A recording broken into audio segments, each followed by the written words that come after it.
Sean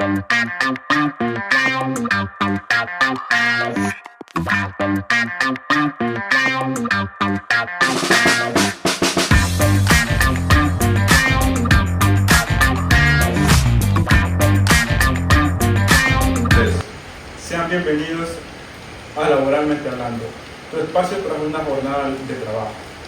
En este episodio estaremos abordando una figura clave del derecho laboral, que nace a través del derecho romano en una figura llamada locatum conductio operandi, en su traducción alquiler de obras. En este episodio nos acompañan los licenciados Astrid Cardona y Rodrigo Alvarenga, quienes cuentan con una trayectoria impecable. ¿Qué tal? ¿Cómo se encuentran? Muy bien, agradecida por el espacio que nos está brindando y emocionada también por dar a conocer nuestra trayectoria y nuestro conocimiento. Muchas gracias, Jay, por la invitación. Un saludo a nuestros oyentes y siempre emocionado de compartir este día en mi trayectoria y los distintos conceptos que se van a abordar.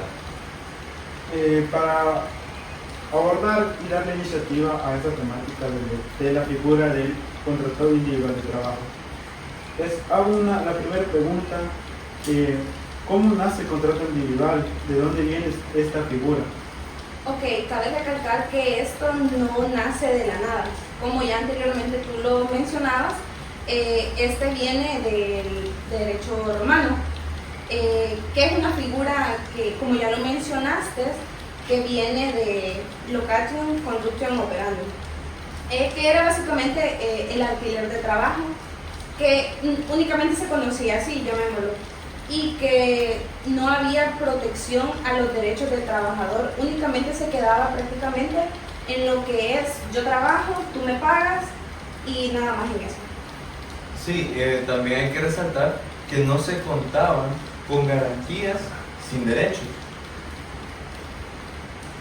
Sí, exacto, fue prácticamente en la Revolución Industrial donde encontramos lo que son las jornadas brutales y condicionales deplorables, ¿verdad? En este caso, que la sociedad fue hasta ese momento como que reaccionó y dijo basta, hasta acá, y ahí nació lo que es el derecho laboral hoy en día. Pues ahora voy a proceder a ponerte un ejemplo. Imaginemos que don Carlos le dice a Sofía que entra a trabajar a las 6, sale a las 2 y le va a pagar al día 365, al mes, le paga $365 al mes. Entonces Sofía procede a aceptarlo. En ese momento ya ha nacido un contrato de trabajo, aunque no haya papel de por medio, porque existe una prestación personal de servicios, un salario y también una subordinación. Correcto, es así el derecho laboral, ¿verdad? Que protege lo que es la realidad, nuestro entorno. No es en sí el papel que desarrolla, sino es como lo que se prueba en estos tres elementos, ¿verdad? Que es la relación laboral que existe, también que tiene todos sus efectos legales, y por eso esta figura que hoy en día es tan importante. Y es muy importante y recalcar sobre el contrato individual de trabajo, ¿cierto? Como la subordinación y otros aspectos, ¿verdad? ¿Podemos definir qué es el contrato individual de trabajo? ¿Cuál es su definición? Sí, con mucho gusto. El contrato individual de trabajo es prácticamente aquel por el cual una o varias personas entregan lo que es su trabajo a un patrono, y no necesariamente tiene que ser a una sola persona, en este caso el patrono, ¿verdad? Pueden ser muchos, bajo lo que es la dependencia de estos, mediante lo que es un pago de un salario. ¿Qué requisitos establece el Código de Trabajo de nuestro país, lo que es la República de El Salvador, para el contrato individual de trabajo? Ok, cabe recalcar que nosotros lo encontramos, bueno, los requisitos los encontramos en el artículo 23 del Código de Trabajo. Por ser muy extenso, le voy a mencionar como los no más relevantes, pero sí importantes. En este caso sería lo que es la identificación de las partes, también lo que es el plazo del contrato, el tiempo que va a durar y también el salario, la forma en la que se va a estipular lo que es el pago y también la fecha y su lugar de celebración. Comentarles a la audiencia que los requisitos establecidos en el Código de Trabajo, así sea en el artículo 23, son bastante extensos, por lo cual se les estará ubicando abajo del video, nos pueden encontrar y los pueden ver. Continuando, sobre los requisitos que les mencionaba antes, de lo que era la subordinación, es un elemento tan importante dentro del contrato de trabajo. Sí, y esto es prácticamente porque permite hacer lo que es la diferencia en el contrato de trabajo con lo que son otras figuras jurídicas. La subordinación implica que el trabajador prácticamente desarrolle sus labores bajo lo que son órdenes, también dirección y control, en este caso del empleador. Licenciada, me gustaría poder hacerle una pregunta, que sería la siguiente. ¿Cómo se puede percibir que sostiene la doctrina acerca de la naturaleza jurídica del contrato de trabajo? Si podría ser tan amable de respondernos, por favor. Sí, con mucho gusto. De hecho, en la doctrina moderna sostiene que el contrato de trabajo tiene lo que es una naturaleza jurídica autónoma. En este caso, que es propia del derecho laboral y que no puede confundirse con lo que son otras instituciones civiles. En este caso te voy a mencionar dos, que podría ser como la compraventa y la sociedad. De hecho, los beneficios que ofrece el contrato individual de trabajo, tengo entendido, que le permite contar con la protección legal, recibir el salario por sus servicios, que los ha mencionado con anterioridad, acceder a las prestaciones laborales, los que están regulados en nuestro país, como exigir el cumplimiento de sus derechos a autoridad de competencia, ¿cierto? Y dicho esto, ¿cuáles son las características más importantes del contrato individual de trabajo? Sí, personalmente yo creo que la característica más importante en este caso es la subordinación, porque el trabajador realiza lo que son su trabajo bajo órdenes, también la supervisión en este caso del patrono, ¿verdad? Y que esto obviamente es a cambio de una remuneración. También que el contrato individual de trabajo mantiene lo que es, como se dice, mediante el cual una persona se compromete a prestar sus servicios hacia el patrono. Es decir, licenciada, que en la relación jurídica entre el trabajador y por otro lado por el patrono, establecen los derechos y obligaciones para ambas partes y garantizan la protección al trabajador como el sujeto de especial tutela jurídica. Sí, de hecho el contrato individual de trabajo, para hacerlo como de una forma más sencilla o para mejor conocimiento del público, se define que es el acuerdo mediante el cual una persona se compromete a trabajar para otra bajo lo que es su dirección o su mando en este caso. Como lo mencionaba anteriormente, esto a cambio de un salario. Continuando con la temática, cambio a hacerle las preguntas al licenciado Alparenga, porque en visto de que la licenciada ya hemos estado saturando de preguntas, ¿cierto? Licenciado, en la figura del contrato individual de trabajo, los elementos son muy importantes dentro de él. ¿Nos podría decir qué elementos son necesarios para el contrato? Sí, hay que recordar que los elementos del contrato individual de trabajo se clasifican principalmente en tres: los esenciales, los naturales y los accidentales. Comenzando con los elementos esenciales, podemos decir que estos son los que de manera indispensable deben constar sí o sí en el contrato, ya que sin este no puede establecerse lo que sería una relación laboral y puede entenderse o llegar a convertirse en lo que sería una figura jurídica distinta. ¿En qué consiste estos elementos esenciales? El primer elemento esencial es la prestación personal de servicio. Esto significa que el trabajador debe realizar personalmente las labores para las cuales éste fue contratado, sin poder delegarlas a otra persona que no sea él mismo, salvo una autorización por parte de su empleador. Este elemento se caracteriza también porque es un servicio que es inherente, puesto que a la persona del trabajador lo que se conoce es como de manera intuito personal. Además, la prestación debe realizarse de manera continua durante la vigencia del contrato. El segundo elemento esencial que te puedo mencionar, y así como a todos nuestros oyentes acá presentes, es la subordinación. Está claro que considerado por muchos, como se ha mencionado también en este podcast, que el elemento es uno de los más importantes, si no es que el más, dentro del contrato individual de trabajo. También se caracteriza por que el empleador puede dirigir, supervisar y controlar la actividad del trabajador, mientras que éste tiene la obligación de cumplir las instrucciones que se le imparten dentro de los límites legales. Me surge una duda con esto de la subordinación, licenciado, ya que entran las teorías contractualistas y extracontractualistas. ¿Cómo puede usted manifestar esta subordinación? Sí, te respondo que existen dos maneras.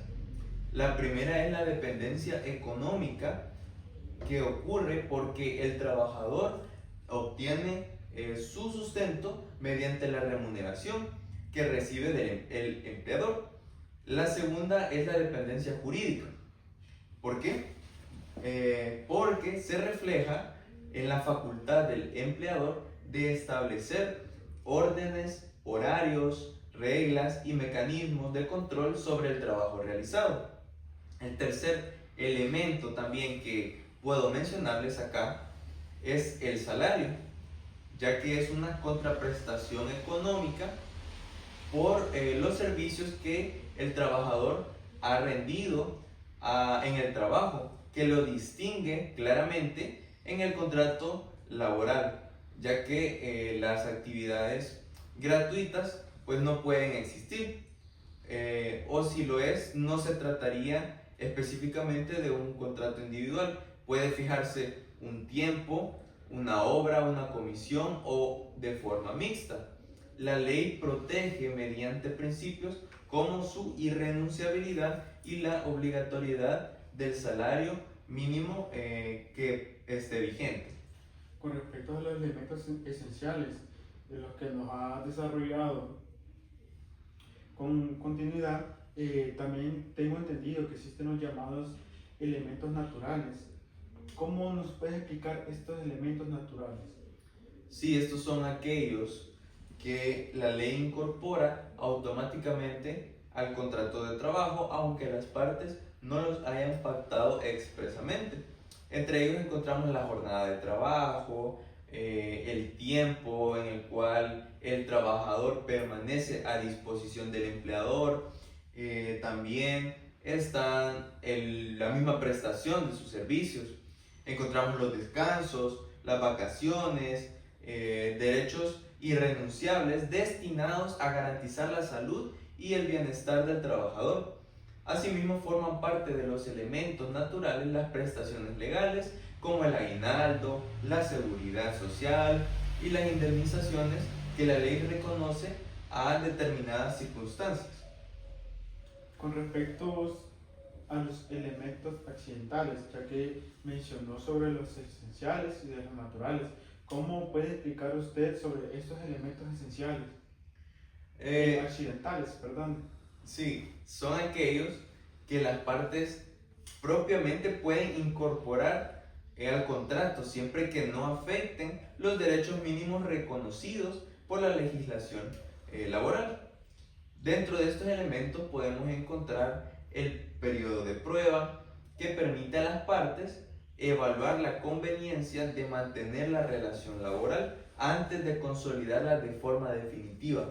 También puede pactarse una cláusula de no competencia mediante el cual el trabajador se compromete a no desarrollar actividades que compitan con el empleador después de finalizada la relación laboral, siempre dentro de los límites razonables.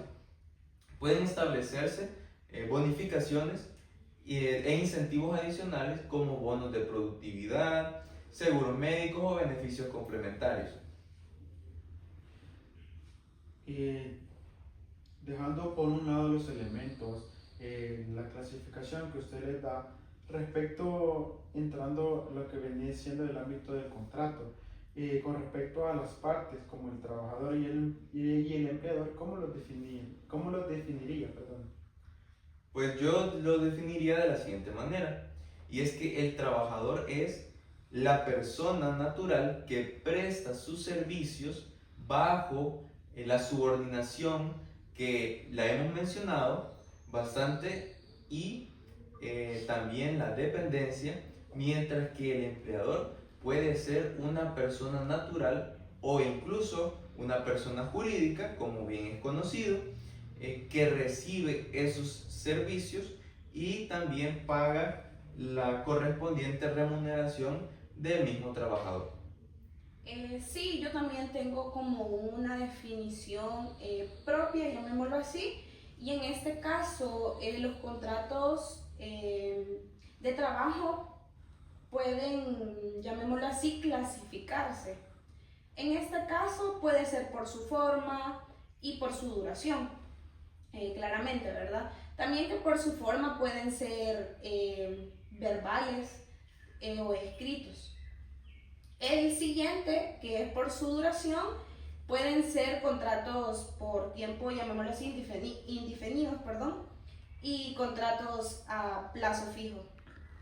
Estos son unos elementos muy importantes, pero más sin embargo, por cuestiones técnicas y de tiempo, me gustaría seguir abordando esta temática ya que es de mucho interés en la sociedad y como en nuestro país está pasando en el ámbito laboral,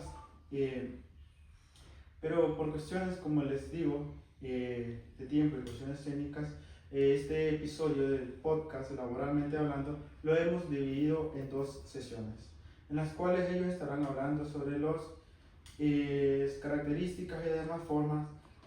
No, como les repito, me gustaría abarcar los demás puntos a cubrir, pero hasta aquí sería la sesión de nosotros. Muchas gracias por acompañarnos y gracias por tomarse el tiempo por asistir. Muchas gracias. Muchas gracias. Sean todos bienvenidos nuevamente. Mi nombre es Diego Enríquez, encargado de la dirección de la segunda parte del episodio de nuestro podcast Laboralmente Hablando. Y pues en esta parte explicaremos 2 temas de suma importancia: las características esenciales del contrato individual de trabajo y sus diferencias principales con otro tipo de contratos civiles. Este día me encuentro con 2 personas muy importantes, las cuales nos brindarán el conocimiento para conocer de estos temas. Con el licenciado Ángel Hernández. Mucho gusto, Diego, encantado. Y con el licenciado Rosales, especialista en Derecho Laboral. Mucho gusto. ¿Cómo se encuentran, licenciados? Muy bien, Diego. Yo estoy muy contento de estar aquí contigo, con todos ellos. Me alegra mucho que podamos hablar de estos temas, porque considero que son temas muy importantes, pero que la gente no los conoce. Y como dice el dicho, Diego, de los errores se aprenden. Y a mí, literalmente, conocer de todo esto me tocó aprenderlo a las malas. Fíjate que estuve en un lugar trabajando donde literalmente me estaban ofreciendo un contrato de servicios. Y yo decía, esto es igual que un contrato de trabajo. Y, spoiler, no lo es. Y no saber eso te puede costar muy caro. Y sí, fíjese, licenciado Ángel, que yo creo que no tenemos tan arraigado o culturizado eso, y es que la gente a veces firma contratos sin leerlos.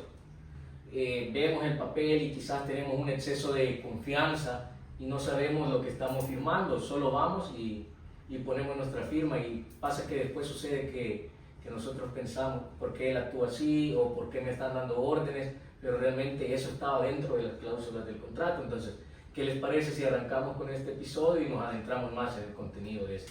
Sí, me parece. El licenciado, como ustedes saben, la primera característica fundamental que se considera para este tipo de contratos es la subordinación, ya que sin ella como tal no hay un contrato de trabajo.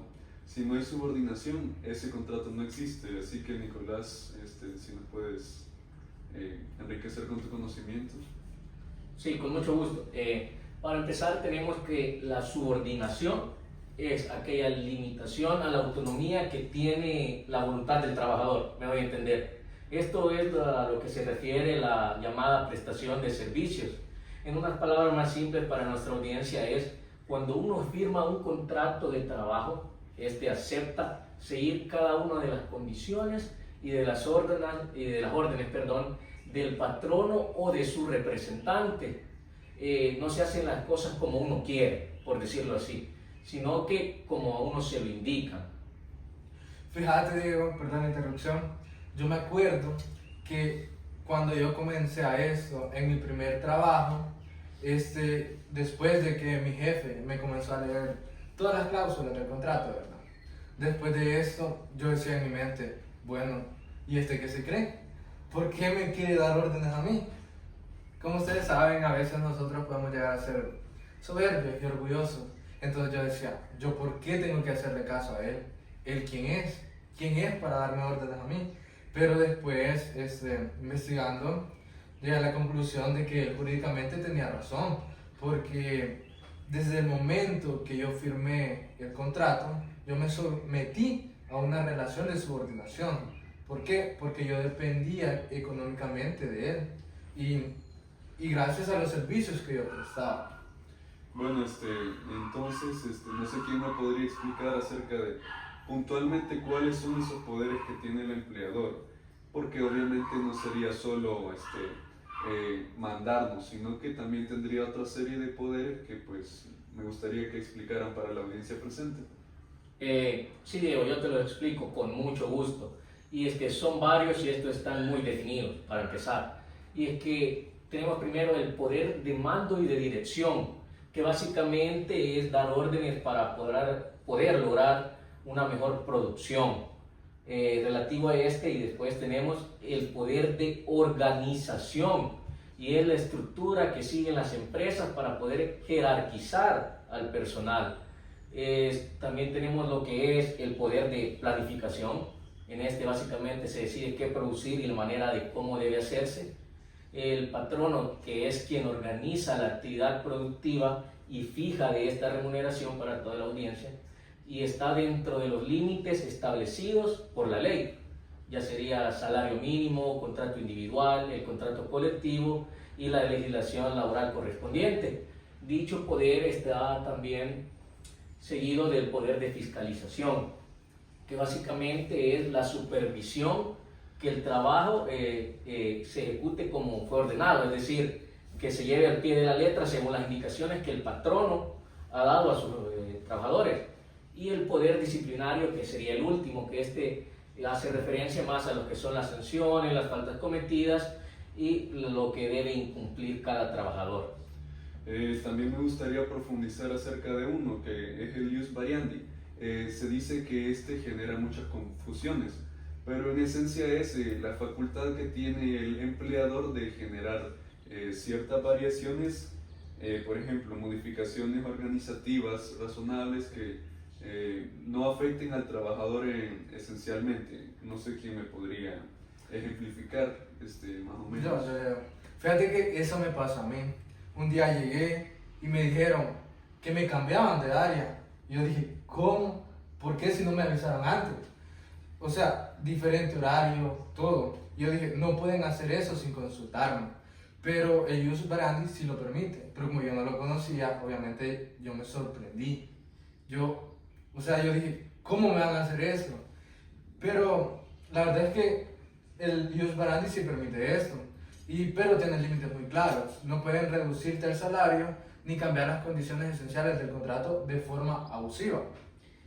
Voy a intervenir, licenciado, y es que sí, ese es el punto central de la subordinación que existe, puesto que es real y es la que le da los poderes al patrono, pero cabe recalcar que esta no es ilimitada, puesto el derecho laboral pone frenos, precisamente porque el trabajador está en una ventaja natural frente a quien lo emplea. Entonces, pues, una pregunta puntual. Si alguna persona se pregunta alguna vez si está en un contrato de trabajo, la primera pregunta que tendría que hacerse es si hay subordinación. Si, por ejemplo, tiene un jefe que le ordena, le manda y tiene la facultad disciplinaria de castigarlo, independientemente de cómo se le llame al papel, está en una relación laboral. Sí, correctamente, como tú lo has dicho, desde el momento en que la persona firma el contrato, esta persona se está sometiendo en una relación de subordinación de empleador y empleado. Me gustaría seguir quizá con la estabilidad laboral. Licenciado Ángel, ¿qué me podría usted proporcionar acerca de la estabilidad? Fíjate que esta segunda característica es fundamental. La estabilidad laboral es una de las cosas más importantes que debe tener el contrato. Es una de las que la gente más desconoce, Diego, y también de las que más patronos se aprovechan. Sí, también voy a intervenir acá, licenciado, y es que la estabilidad laboral también busca proteger al trabajador frente a despidos arbitrarios, estableciendo consecuencias legales. Cuando el patrono termina la relación laboral sin una causa justificada, por lo menos acá en nuestro país, el patrono puede despedir sin invocar una causa, pero deberá asumir las consecuencias legales correspondientes, especialmente lo que es el pago de una indemnización cuando ésta proceda, y sobre todo que no es que el patrono se levante de mal humor y diga se acabó, sino que esto le va a traer una consecuencia y que no lo haga sin ningún costo. A esta altura me gustaría añadir una pequeña anécdota de un tío mío. Resulta que hace años yo tenía a mi tío que estaba trabajando en un lugar y pues a él de un día para otro lo despidieron sin causa justificada. Él por ignorancia no reclamó nada, no hizo nada. Por eso a mí me gusta fomentar este tipo de espacios para que la gente que quizás no conozca sepa sus derechos y pues pueda defenderse de algún modo. Fíjate que lo que vos mencionas es exactamente lo que se busca evitar, y hay dos grandes tipos de estabilidad laboral. La primera es la estabilidad relativa y la segunda es la estabilidad absoluta. Pero yo considero que aquí mi gran colega tiene más experiencia en eso. Yo creo que usted lo puede explicar mejor. Muchas gracias, Ángel, por el espacio de darme a explicar sobre este contenido. Y es que la estabilidad es relativa a la protección general de lo que es cualquier trabajador. Es decir, si el patrono despide sin justa causa, uno puede reclamar esa indemnización, porque esa es la protección base, ¿me entendés? Entonces, la estabilidad absoluta aplica para categorías específicas, con protección mucho más fuerte a los directivos sindicales, a las mujeres embarazadas, también lo que son los trabajadores en huelga o los que están en suspensión del contrato. Pero puntualmente, ¿qué quiere decir que la estabilidad sea absoluta? ¿Sería que no los pueden despedir o necesito que me diferencien bien eso, por favor? Sí, Diego. Significa que no los pueden despedir por razones vinculadas a esta condición especial. A una mujer embarazada no la pueden despedir solamente porque está embarazada. A un directivo sindical no lo pueden tocar por su actividad sindical. Es una protección reforzada porque esas personas son más vulnerables a represalias. Y es lo que la ley busca evitar, que a estas personas que, digamos, a una mujer embarazada no tiene la misma capacidad que una mujer que no está embarazada. Entonces se busca evitar que los patronos se aprovechen de esto y que solo porque esté embarazada la despidan, porque obviamente no va a tener el mismo desempeño que una mujer que no contiene un bebé en su vientre. Sí, licenciado, y es que la ley establece figuras claves que protegen a la estabilidad de una forma mucho más amplia. Por ejemplo, en la sustitución patronal, si la empresa cambia de dueño, el trabajador no pierde sus derechos, que quede claro eso. El contrato sigue vigente, y es que en el artículo 6 del Código de Trabajo, la suspensión del contrato permite pausar la relación laboral por causas justificadas, ya sea una enfermedad, un permiso, y esto sin romper el vínculo que existe entre patrono y el trabajador. Bueno, tengo el conocimiento que en ciertos casos también se puede solicitar que lo reintegren a su puesto, el reinstalo. También, como dijo el licenciado Nicolás Rosales, la protección base sería la indemnización. Esto se trata de negociar el proceso de conciliación generalmente. Exacto, Diego. Muchos patronos calculan, si lo voto, a mucho voy a pagar una indemnización. Pero ¿cómo lo reinstalo? En los casos que procede, podrías tener que traerlo de vuelta. Eso hace que los despidos injustificados en esos supuestos tengan consecuencias mucho más serias. Bueno, licenciados, me gustaría continuar con el siguiente tema, el cual es el contenido del contrato y condiciones de trabajo. Porque como bien decía el licenciado Rosales, hay mucha gente que nada más firma el papel y no presta atención puntualmente a las condiciones que en él se establecen. Entonces, licenciado Ángel, continuamos pues. Correcto, muchas gracias. Fíjate que el contrato tiene dos tipos de contenido. El contenido formal, que contiene los datos de información de las partes, tipo de trabajo, lugar donde se presta, duración del contrato, el salario, todo eso es la forma. Y el contenido material, que es el segundo, contiene los derechos y las obligaciones concretos de cada quien durante la relación laboral. Y esto no es solo doctrina, que quede claro, porque el artículo 23 del Código de Trabajo enumera expresamente lo que son los elementos mínimos que debe de contener el contrato escrito. La identificación de las partes, la descripción al trabajo que se va a realizar, el plazo del contrato, muy importante también lo que es el salario, el horario también, el lugar donde se van a desarrollar las labores, la forma de pago, entre muchos otros. Si falta alguno de lo que son estos elementos formales, el contrato puede presentar un problema de prueba, porque aunque la relación laboral siga siendo válida y dentro de esto estén las condiciones de trabajo, que son todas las circunstancias, reglas, factores bajo las cuales el trabajador va a realizar su labor, el horario, las condiciones fiscales del lugar y las herramientas de producción, los descansos, todo esto configura cómo, dónde y en qué ambiente es en el que se va a trabajar. Bueno, pues esto a mí me parece de suma importancia, pero pues también en consideración que el Ius Parriandi permite modificaciones, no se pueden hacer arbitrariamente, sino que tienen que tener bastante cautela con eso y también las protecciones que nos otorga el derecho laboral con el horario y el salario. Correcto. Fíjate que hablando del salario, que es la condición del trabajo más importante, hay distinciones clave.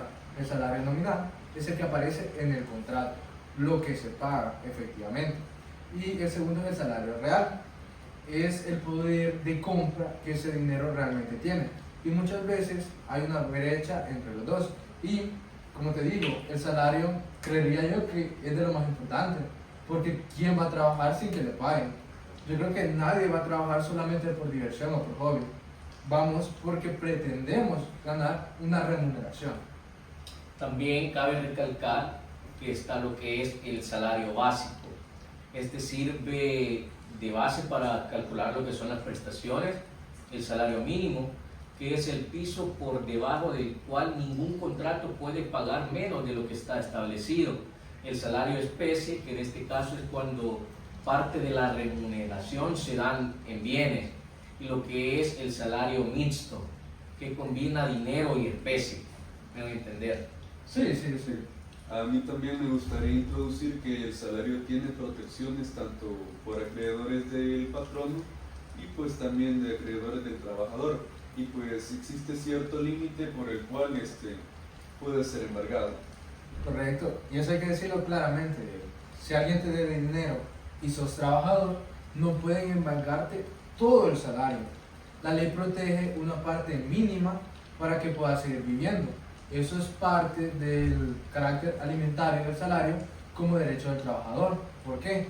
Porque a vos no te pueden dejar sin salario, porque si no, ¿cómo vas a vivir? ¿cómo vas a seguir trabajando si no tenés dinero para mantenerte? Porque vos tenés que comer, tomar agua, tenés que pagar vivienda. Entonces, la ley no puede quitarte tu salario completo, solamente una parte. Sí, ahora vamos a tocar un tema demasiado importante y que pues también causa demasiadas confusiones, que son las diferencias del contrato de trabajo con los contratos civiles.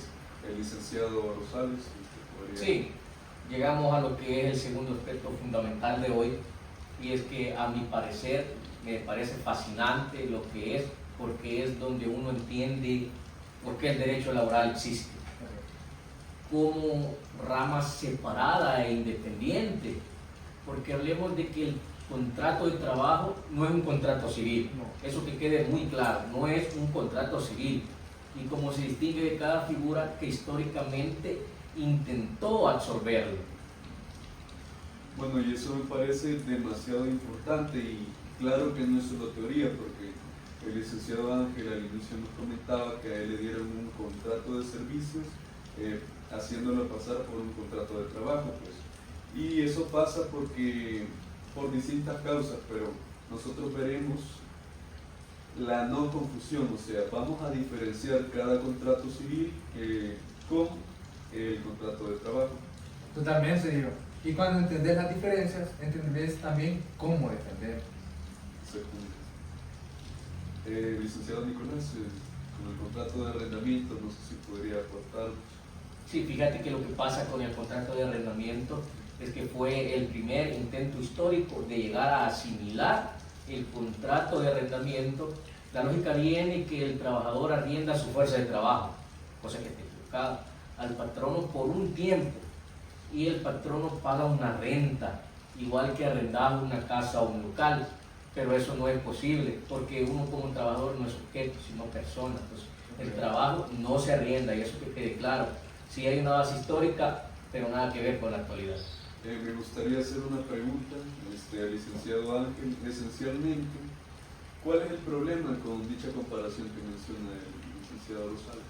Fíjate que el problema fundamental es la naturaleza inseparable del trabajo y la persona que lo presta. En el arrendamiento, cuando termina el contrato, devolves la cosa arrendada, pero el trabajo ya prestado. ¿Cómo lo devolves? Es imposible, digo. ¿Cómo devolver un trabajo que ya realizaste? Tu desgaste ya se hizo. Eso no se puede recompensar porque se consumió todo y está integrado a quien lo prestó. No se puede devolver el pasado. Y voy a intervenir acá al licenciado porque hay un argumento todavía más profundo, y es que en el arrendamiento la cosa existía antes del contrato. Vos la tenés y vos la arrendás, pero en el trabajo lo que existe desde antes, cabe recalcar que es el trabajador como persona, que es lo que te mencioné antes. Decir que se arrienda a una persona choca directamente con la dignidad humana que nosotros tenemos, y eso resulta totalmente inadmisible. Lotmar lo decía muy claro, y es que el trabajo no entrega algo externo, él mismo entrega su fuerza personal, y eso, que quede muy claro, no es un arrendamiento. Exactamente. Sigamos entonces con la comparación con el contrato de compra-venta. Fíjate que esta segunda asimilación, y a mí esta es la que más me parece ofensiva, es con el contrato de compra-venta. La premisa: el trabajo es una mercancía, el trabajador la vende y el patrón la compra. La remuneración es el precio. Sí, y respecto con eso que decís, Bureo decía que el trabajo es susceptible de venta y compra, como cualquier otra cosa. Sin embargo, Carneluti lo refinó comparando el trabajo con el suministro de energía eléctrica. Solo imagínate esa comparación tan absurda. Y es que el hombre es como el generador y su fuerza es la electricidad, por decirlo así. Esto suena hasta un cierto punto ingenioso hasta que lo analizas. En el suministro eléctrico pagas cuántos kilovatios consumiste, pero eso se mide. O sea, tú puedes medir cuánta electricidad gastaste en tu casa, perfectamente lo puedes medir, pero en el trabajo, ¿cómo lo aplicas? O sea, depende también de la experiencia del contratado. Por ejemplo, Si tenés a un ingeniero, la experiencia, los años de experiencia, eso no lo puedes medir con certeza como lo puedes hacer con la electricidad. La confianza entre el jefe y su empleador, eso es inmedible. Entonces, pues, no es cuantificable. Correcto, Diego. Y fíjate que hay una diferencia práctica que destruye esa tesis. En la compraventa, si no pagas el precio, se restituye la cosa vendida. Pero si el patrono no te paga el salario, ¿cómo restituís el trabajo que hiciste durante ese mes, Diego? Es imposible. Por eso, en el contrato de trabajo, la única solución es exigir el pago, porque como lo mencioné anteriormente, no puedes volver al pasado y decir, no, esto ya no lo voy a hacer. Ya lo hiciste, Diego, y eso ya no se puede volver a restituir. Además que la compraventa se realiza la traslación de dominio, el dominio de la cosa, obvio, pero nadie puede trasladar el dominio de su trabajo, mucho menos a otra persona. El trabajo va unido a quien lo presta de forma permanente y tampoco uno puede aplicar acciones típicas de compraventa como es el saneamiento, la evicción o el retracto. Nada de eso tiene sentido en un contexto laboral. Bueno, entonces también me gustaría comenzar la tercera comparación, la cual es la más simpática, por decirlo así, pero también en la teoría falla, el cual es el contrato de sociedad. Licenciado. Fíjate que esta idea es más bonita. Bueno, a mí me parece más bonita. En este caso, el trabajador aporta su fuerza de trabajo y el empleador aporta el capital, Diego. Juntos producen un resultado. Como socios, incluso la doctrina social de la Iglesia, históricamente, ha promovido esta visión de colaboración entre capital y trabajo. Es decir, todo debe ser mutuo. Si yo doy mis servicios, obviamente, el empleador me tiene que dar a mí los honorarios, me debe pagar por dichos servicios. Todo debe ser mutuo. Por eso considero que es la idea más bonita para mí. Fíjate que en una sociedad existe algo que se llama affectio sociatis, ¿ok? Esta es la voluntad genuina de colaborar en igualdad de condiciones, no con intereses alineados y riesgos compartidos. Como decía el licenciado, tiene que ser mutuo.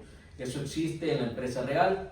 A manera de pregunta, pues no, porque los intereses del trabajador y el patrono muchas veces están contrapuestos. El patrono muchas veces quiere maximizar esas ganancias, potenciar esa capital, y el trabajador quiere mejores salarios. Eso no es affectio sociatis en tensión permanente, sino que va variando. Entonces, de manera breve se puede decir que no. Sí, también me llama la atención que obviamente en la empresa los riesgos no se comparten igual, ya que si pues el negocio quiebra, lo que es el patrono pierde su capital, como lo mencionaba, y también pues si el trabajador es despedido, pues no recibe su remuneración. O sea, son diferentes tipos de riesgo y están contrapuestos muchas veces, como ustedes lo mencionan. Correcto. Y fíjate que aparte, en una sociedad se crea una persona jurídica separada de los socios. En el contrato de trabajo no hay nada de eso. Cada parte mantiene su identidad propia. Y el elemento que definitivamente rompe la analogía es la subordinación. En una sociedad, los socios están en plena igualdad. En el contrato de trabajo hay una relación de dependencia y jerarquía. Eso es estructuralmente incompatible con los socios, Diego.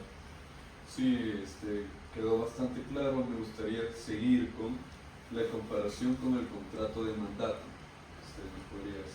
Sí, yo te digo que este es el último intento en el cual el contrato de mandato, que hoy está definitivamente superado, pero vale la pena entender por qué este falló. Exactamente, la idea radica en que el trabajador actúa como un mandatario, o sea, en palabras simples, hace cosas por el patrono, y el patrono básicamente sería como el mandante, que sería, suena parecido, pero en unos momentos veremos por qué falló.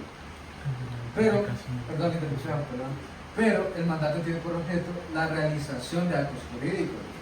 Un mandatario firma contratos, gestiona trámites legales, pero en el trabajo diario de la mayoría de empleados no todo es un acto jurídico, y eso hay que entenderlo muy bien. un operario, un cajero, un mensajero, no están celebrando actos jurídicos constantemente. Sí, con respecto a lo que dice el licenciado y respaldando quizá otro argumento, y es que Planiol hacía una distinción muy fina, y es que en el mandato las partes buscan un resultado jurídico que se cree que es un derecho a favor del mandante. Dicho derecho en el contrato de trabajo, lo que se busca es el trabajo mismo, del que el patrono espera un beneficio material o intelectual. Son finalidades completamente distintas, por decirlo así, y es que el grado de subordinación también difiere. El mandatario actúa con mucha más autonomía que un trabajador que es únicamente dependiente. Bueno, entonces, licenciados, después de haber descartado todos estos moldes civiles, podríamos adentrarnos a lo que es la naturaleza propia del contrato de trabajo. Licenciado Ángel. Fíjate que nos queda reconocer que el contrato de trabajo tiene una naturaleza jurídica propia, única, que no cabe en ningún contrato civil. Es decir, el contrato de trabajo se diferencia completamente de los demás contratos civiles. No es arrendamiento, no es compraventa, no es sociedad, no es mandato, no es ninguna de ellas. Es una figura del derecho laboral con características que le son completamente exclusivas. Y eso hay que entenderlo muy bien, porque hay muchas personas que dicen, el contrato de compraventa es lo mismo que un contrato de trabajo. No tiene nada que ver, son cosas muy distintas, Dios, porque en contratos generalmente estamos hablando de objetos, de bienes, y en el contrato de trabajo estamos hablando de personas. Una persona, Diego, no tiene el mismo valor que un objeto, por eso la ley lo protege más, por decirlo así. Entonces, como mencionaba, sí, el contrato individual de trabajo es exclusivo, no es nada que ver con los demás tipos de contratos, y espero que a ellos les quede muy claro para que no vayan a cometer ninguno de esos errores. Sí, y lo que hace irreducible a cualquier contrato civil es precisamente la subordinación. Correcto. Ese elemento que no existe en ningún otro contrato del derecho civil, y es lo que lo tipifica, porque es el contrato de trabajo. El trabajador presta sus servicios, ¿ok?, bajo la dirección, control y poder disciplinario del patrón. Bueno, licenciados, entonces me gustaría continuar con un pequeño cierre y una reflexión final, la cual el licenciado Hernández nos va a ayudar con eso. Correcto, bueno, pues ni modo, tenemos que ir cerrando ya por el tiempo, pero créeme que estoy muy contento de haber estado acá, porque me gusta hablar de estos temas, Diego, y me gusta que ellos conozcan, porque el conocimiento es para eso, para transmitírselo a las demás personas. Creo que hemos dado un recorrido muy complejo el día de hoy. Vimos las características que hacen único al contrato de trabajo, la subordinación con todos sus poderes y límites, la estabilidad laboral en sus distintas formas, el contenido y las condiciones de trabajo, Diego. Y luego entendimos por qué ningún contrato civil puede reemplazarlo. Ni el arrendamiento, ni la compraventa, ni la sociedad, ni el mandato.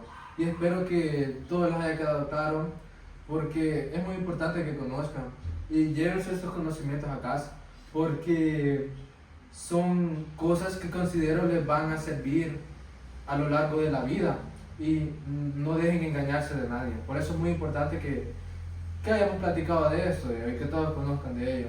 Exactamente, licenciada Rosales. Sí, para toda la audiencia quiero decirles que lo que yo me llevo de esta conversación es algo muy positivo y bastante práctico.